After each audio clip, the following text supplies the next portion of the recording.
L'autre grande différence, elle est dans le personnage de Flash.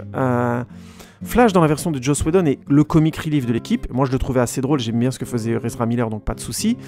Et grosso modo, il était utilisé à un moment clé pour donner assez d'énergie, assez d'électricité à la Mother Box pour ressusciter Superman. Donc il était important dans le geste de ressusciter Superman. Dans la version de Zack Snyder, le personnage dépasse ça, notamment parce que, déjà, il y a une séquence où on le voit sauver une jeune femme. Séquence qui, même dans le Snyder Cut, je trouve, s'explique mal. Il faut vraiment aller chercher sur Internet et ainsi de suite pour savoir que cette jeune femme qu'il sauve va être sa petite copine dans le film The Flash. Honnêtement, ça met vraiment en perspective la nécessité de cette séquence dans un cut de 4 heures. La séquence est très belle. Grosso modo, c'est, on comprend que Flash sert des petits boulots et qu'il n'arrive pas à s'en sortir. Et donc il postule dans une animalerie, et à ce moment-là, il y a un accident qui arrive, et on le voit au ralenti éclater les baskets dans lesquelles il était, pour courir, grosso modo, traverser une vitre en touchant la vitre du doigt avec sa super vitesse, il explose la vitre. Je ne sais pas si c'est physiquement juste ça, mais bon, peu importe. Très très belle séquence du coup, on le voit courir, attraper la jeune femme et tout ça, se tourner, machin, blabla, donc au ralenti, regardez, et il avait vu cette jeune fille, oui, important, avant d'entrer, au moment où il rentre dans l'animalerie, il croise le regard de cette jeune fille, et c'est bien sûr une sorte de coup de foudre, hein. Donc ils sont tous les deux un peu en mode « Ah, qu'est-ce que c'est que ce mec? Qu'est-ce que c'est que cette fille ?» Vous voyez le genre quoi, donc ça en rajoute, c'est du Snyder, donc il y a du ralenti et tout ça, de la gravité, mais c'est aussi un peu ridicule, soyons honnêtes. Et donc il sauve cette jeune fille de l'accident, blablabla. Alors au niveau physique, je fais juste une parenthèse. Quand tu cours à cette vitesse-là, et que tu attrapes quelqu'un en le retournant vite, tu lui arraches le bras. Hein. C'est-à-dire que c'est un des trucs qui n'est pas forcément très réussi, c'est les variations de vitesse, normalement, que le personnage de Flash devrait faire pour pouvoir attraper quelqu'un sans le blesser. C'est pas très assumé physiquement. Donc on le voit notamment l'attraper dans les bras, la tourner et l'arrêter, alors qu'elle est en pleine force. Vous voyez ce que je veux dire? Il s'oppose, pour pouvoir la bouger, il faut qu'il s'oppose à elle. C'est pas comme si il pouvait aller à la vitesse de la lumière et que d'un seul coup tout devenait cotonneux, bien au contraire.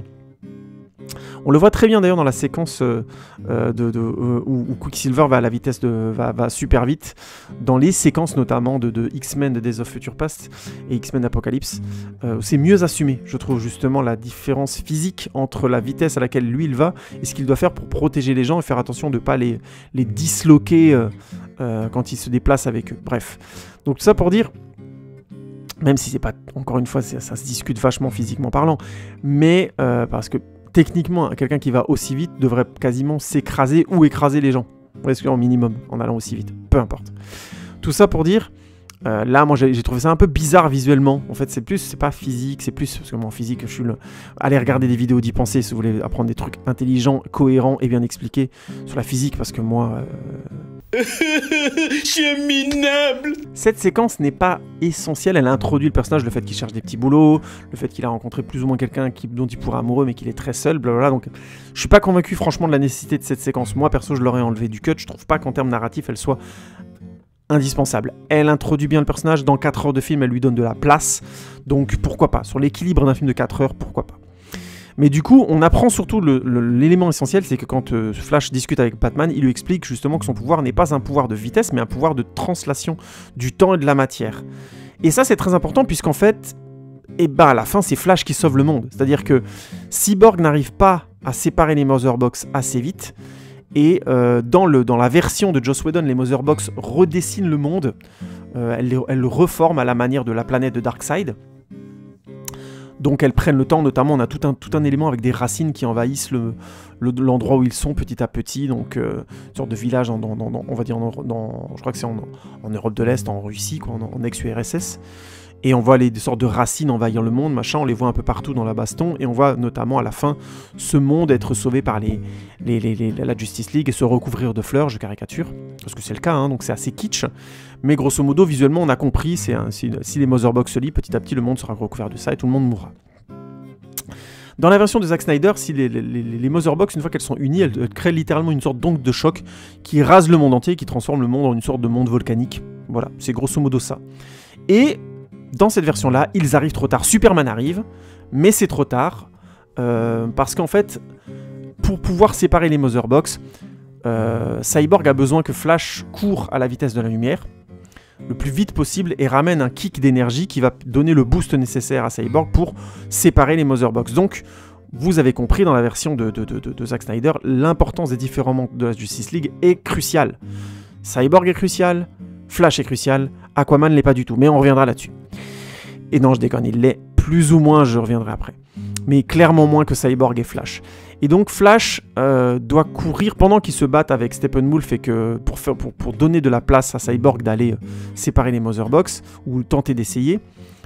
Flash est supposé tourner autour de la ville à la vitesse de la lumière et venir toucher à un moment donné Cyborg pour lui donner le coup de jus nécessaire à séparer les Mother Box. Et il se trouve que ça ne marche pas au départ. C'est-à-dire que Flash est en train de courir, il finit par se prendre une balle d'un paradémon.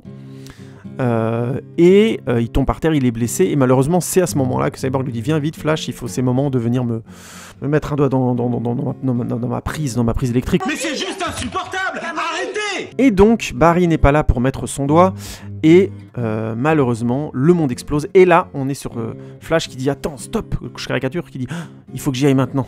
C'est le moment d'aller le plus vite que t'es jamais allé. » Et donc, le pouvoir de Flash se révèle enfin. Il avait été introduit dans Batman vs Superman, dans ce fameux cauchemar que Batman faisait, où il voyait un Flash du futur venir lui dire que la clé du problème était Lois Lane. Question qui était réglée dans la version de Joss Whedon et pas du tout dans celle de Zack Snyder, mais j'y reviendrai après, notamment quand je parlerai de la séquence post-apocalyptique de la fin, des différentes formes de conclusion principales, parce que je vais pas revenir sur tous les personnages quand même. Et donc, sinon ce podcast va durer 300 heures, il faut quand même se calmer au bout d'un moment. Bref, tout ça pour dire, notre ami Flashou va grosso modo se mettre à courir à la vitesse de la lumière et arrivé à ce niveau de vitesse, le temps remonte son cours et on le voit clairement courir juste devant le monde qui est en train de se reconstruire à l'envers. Très très belle séquence, vraiment excellente séquence, peut-être une des ajouts spectaculaires les plus géniales de cette version, j'insiste, pour moi c'est de l'ordre du génial, c'est une séquence magnifique, je regrette de ne pas avoir vu une séquence aussi superbe au cinéma, parce qu'elle est magnifique. On voit donc Flash courir contre le temps, retourner là où se trouvent les autres membres de la Justice League. On voit distinctement que même Superman se fait éclater par la Mother Box, donc le côté indépassable de Superman est clairement absent de la version, si on voulait encore en être convaincu, dans la version de Zack Snyder. On voit clairement Cyborg se reformer au niveau le squelette se reforme, on le voit, la désintégration qu'il a subie s'inverser. Flash le touche et Cyborg est envoyé dans l'univers de la Mother Box où il arrive enfin à résister à l'illusion, le séparer. Donc, dans cette version, même si je ne suis pas convaincu par la séquence, notamment on voit Flash sauver grosso modo sa future, cette séquence-là, rien que pour le côté essentiel de Flash et cette séquence-là, excellent changement entre les deux versions, superbe séquence. Et si vous n'aviez qu'une séquence à voir, si vous ne l'avez pas vue et que vous êtes des fiefés falantins qui préfèrent vous spoiler les oreilles, et je vous en remercie, je suis très honoré que vous me laissiez le faire, je me permets de vous dire, allez voir le film juste pour cette séquence-là, elle est magnifique.